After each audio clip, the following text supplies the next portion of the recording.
خالد مشعل 1996 سے لے کر 2017 تک حماس کے پولیٹیکل بیورو کے سربراہ کے طور پر خدمات سر انجام دے چکے ہیں۔ موجودہ وقت میں بھی اسماعیل ہنیہ کے بعد حماس کے سب سے بڑے رہنما کے طور پر انہی کا نام آتا ہے۔ حماس کا سربراہ بننے کے اگلے سال یعنی 1997 میں اسرائیل کی خفیہ ایجنسی موساد نے ایک خفیہ ٹارگٹ آپریشن کے ذریعے ان کو راستے سے ہٹانے کا پروگرام بنایا، جس میں وہ کامیاب بھی ہو گئے، لیکن پھر کچھ ایسا ہو گیا کہ اسرائیل کے چھکے چھوٹ گئے۔ اسرائیل اب پورا زور لگانے لگا کہ کسی طرح خالد مشعل زندہ بچ جائے اور خود ہی اس کا تریاق کرنے لگا، اور بجائے اس کے کہ وہ موجودہ رہنما خالد مشعل کی جان لیتا، الٹا اپنی قید میں موجود حماس کے بانی اور سب سے بڑے روحانی پیشوا شیخ احمد یاسین اور 60 دیگر حماس رہنماؤں کو بھی رہا کر دیا جو اس وقت اسرائیل کی قید میں موجود تھے۔ اس واقعے کے دلچسپ حقائق جاننے کے لیے اردو تحقیق میں ایک مرتبہ پھر سے خوش آمدید۔ خالد مشعل پر اسرائیلی خفیہ ایجنسی موساد نے 3 خطرناک حملے کیے ہیں، جن میں سے ستمبر 1997 میں ہونے والا واقعہ بہت اہم ہے۔ گو کہ اس بارے میں موساد کے سابق چیف نے اپنی بایوگرافی میں ذکر کیا ہے، لیکن اس کی زیادہ تفصیلات آسٹریلین صحافی پال میگاف نے اپنی کتاب میں لکھی ہیں۔ وہ لکھتے ہیں کہ اسرائیلی خفیہ ایجنسی موساد کے 5 ایجنٹ ستمبر 1997 میں امیر سیاحوں ٹورسٹ کے بیس میں اردن داخل ہوئے۔ ان ایجنٹوں نے کینیڈا کا جعلی پاسپورٹ بنایا ہوا تھا۔ اردن میں وہ سیدھا ایک ہوٹل میں گئے اور کچھ دیر بعد ان کو ایک خاص قسم کا زہر ہوٹل کے اندر پہنچایا گیا، جس کو نرو ایجنٹ پوائزن کہا جاتا ہے۔ 25 ستمبر 1997 25 ستمبر 1997 کو جب حماس رہنما خالد مشعل اپنے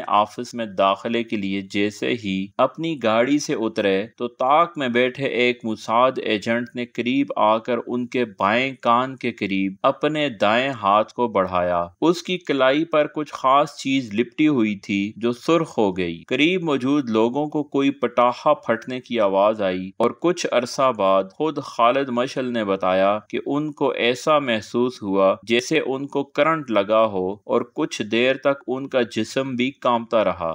دراصل زہر اپنا کام کر چکا تھا۔ اسرائیل نے یہ زہر بالکل نیا تیار کیا تھا اور قیدیوں پر تجربہ کے بعد پہلی مرتبہ براہ راست ہائی ویلیو ٹارگٹ پر اب اس کا استعمال کرنا تھا۔ یہ زہر پوسٹ مارٹم رپورٹ میں بھی ظاہر نہیں ہوتا اور یوں لگتا ہے جیسے ہارٹ اٹیک کی وجہ سے موت ہوئی ہو، اور 48 گھنٹے بعد یہ زہر اپنے ٹارگٹ کا مکمل خاتمہ کر دیتا ہے۔ حملے کی پلاننگ کے مطابق بالکل قریب میں سبز رنگ کی گاڑی سٹارٹ حالت میں کھڑی تھی اور وہ حملہ آور اس گاڑی میں بیٹھ کر بھاگنے لگا۔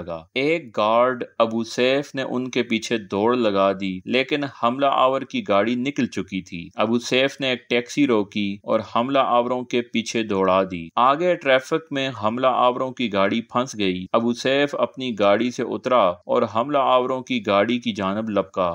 حملہ آور اور اس کا ساتھی گاڑی سے نیچے اترے اور پیدل بھاگنے لگے، کیونکہ صرف 2 کلومیٹر کے فاصلے پر اسرائیلی ایمبیسی تھی اور وہ وہاں جا کر پناہ حاصل کرنا چاہتے تھے۔ ابو سیف بھی ان کے پیچھے بھاگا اور حملہ آور ایجنٹ کو بہت زور سے گرایا۔ حملہ آور ایجنٹ کا مددگار ابو سیف کو ایک پتھر سے مار رہا تھا تاکہ ابو سیف اس حملہ آور کو چھوڑ دے، لیکن ابو سیف مار کھا رہا تھا، سر سے خون پھوٹ رہا تھا، لیکن اس کو چھوڑ نہیں رہا تھا اور ساتھ چلا رہا تھا، یہ اسرائیلی ایجنٹ ہیں اور خالد مشعل کو قتل کر چکے ہیں۔ اس شور شرابے کو سن کر جو لوگ قریب جمع ہو رہے تھے ان میں 36 سالہ ایک نوجوان سعد لطیف بھی تھا جو کہ اس وقت یاسر عرفات کی تنظیم PLO آرمی کا اردن بیسڈ آفیسر تھا۔ وہ اس معاملہ کو بہت تیزی کے ساتھ بانپ گیا۔ وہ تیزی کے ساتھ آگے بڑھا اور اپنا گھٹنا اس شخص کے پیٹ میں رسید کیا جو پتھر سے ابو سیف کو مار رہا تھا۔ اس کے بعد اس نے ان دونوں موساد ایجنٹوں کو گاڑی میں ڈال کر ایک دور کے پولیس اسٹیشن میں لے گیا۔ قریب بھی ایک پولیس اسٹیشن موجود تھا، لیکن اسرائیلی ایمبیسی قریب ہونے کی وجہ سے سعد لطیف کو اس پر اعتماد نہیں تھا۔ وہاں پہنچ کر سعد لطیف نے دونوں ایجنٹوں کو پولیس کے حوالے کیا، لیکن کچھ ہی دیر بعد کچھ دیگر موساد ایجنٹ صحافی بن کر آئے کہ ہم نے گرفتار کینیڈین شہریوں سے بات کرنی ہے۔ وہاں موجود پولیس افسران کینیڈین پاسپورٹس دیکھ کر ملاقات پر رضامند ہونے لگے، مگر سعد لطیف نے اپنا ملٹری کارڈ دکھایا اور پولیس افسران کو ایسا کرنے سے روکا اور کہا کہ اردن کے بادشاہ شاہ حسین کو جب پتہ چلے گا کہ تم نے اسرائیلی جاسوسوں کی مدد کی ہے تو وہ تمہیں نہیں چھوڑے گا۔ کچھ دیر بعد موساد کے ان ایجنٹوں نے باتھ روم جانے کا کہا تو سعد لطیف نے اس سے بھی منع کیا اور کہا کہ اس طرح وہ کچھ اہم ثبوتوں کو ضائع کر سکتے ہیں۔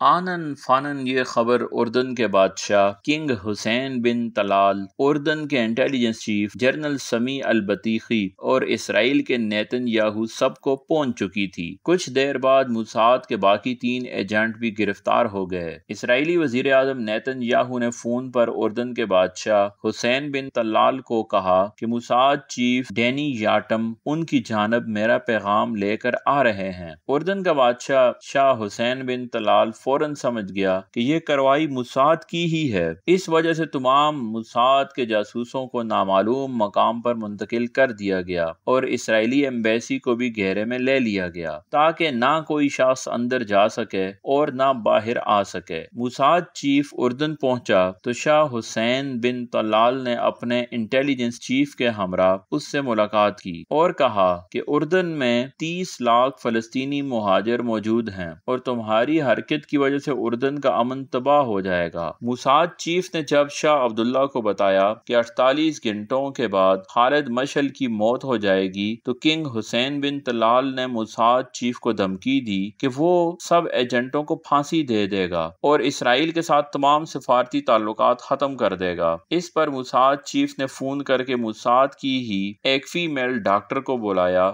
یہ ڈاکٹر بھی موساد کی ہی ایجنٹ تھی جس کو اس زہر کا اینٹی ڈوٹ دے کر اردن بھیجا گیا تھا، کیونکہ یہ بھی ممکن تھا کہ اپنے زہر سے خود موساد ایجنٹ کو کوئی نقصان نہ پہنچ جائے۔ وہ لیڈی ڈاکٹر میک اپ کٹ کے اندر یہ اینٹی ڈوٹ ڈال کر لائی۔ وہ لیڈی ڈاکٹر فوراً اس ہسپتال میں پہنچی جہاں خالد مشعل کا علاج ہو رہا تھا اور خالد مشعل پر اینٹی ڈوٹ یعنی تریاک استعمال کیا، جس سے خالد مشعل رفتہ رفتہ ٹھیک ہو گیا۔ خالد مشعل کے ٹھیک ہونے کے بعد موساد چیف نے اپنے جاسوسوں کی واپسی کا مطالبہ کیا تو شاہ حسین بن طلال نے 2 شرطیں رکھ لیں۔ نمبر 1 کہ نیتن یاہو خود معافی مانگے اور فلسطینی رہنما احمد یاسین سمیت 60 دیگر فلسطینی رہنماؤں کو آزاد کرے جو اس وقت اسرائیل کی قید میں موجود تھے۔ شیخ احمد یاسین حماس کے بانی ہیں اور ان کی رہائی کے لیے حماس کافی عرصہ سے کوشش کر رہی لیکن ان کو رہائی نہیں مل رہی۔ اسرائیل نے اردن کے شاہ حسین بن طلال کی شرائط ماننے سے انکار کر دیا۔ کچھ دیر بعد امریکہ کے صدر بل کلنٹن نے فون کر کے اردن کے کنگ حسین بن طلال پر دباؤ ڈالنے کی کوشش کی تو اردن کے بادشاہ نے 2 وجوہات بتا کر انکار کر دیا۔ ایک یہ کہ اگر اس طرح وہ اسرائیلی جاسوسوں کو چھوڑ دیتا ہے تو اس کی سیاسی پوزیشن بہت کمزور ہو جائے گی اور یہ سمجھا جائے گا کہ بادشاہ بلیک میل ہو گیا ہے، اور دوسری یہ کہ اردن کو ایک غیر محفوظ مقام سمجھا جائے گا کہ جہاں کسی ہائی ویلیو ٹارگٹ کو آسانی سے نشانہ بنایا جا سکتا ہے۔ اس لیے مجبوری کی وجہ سے نہ چاہتے ہوئے بھی اسرائیل کو اردن کے بادشاہ کے مطالبات منظور کرنے پڑے اور اپنے 5 جاسوسوں کے بدلے حماس کے 60 لیڈرز کو آزاد کرنا پڑا، جن میں شیخ احمد یاسین بھی شامل تھے۔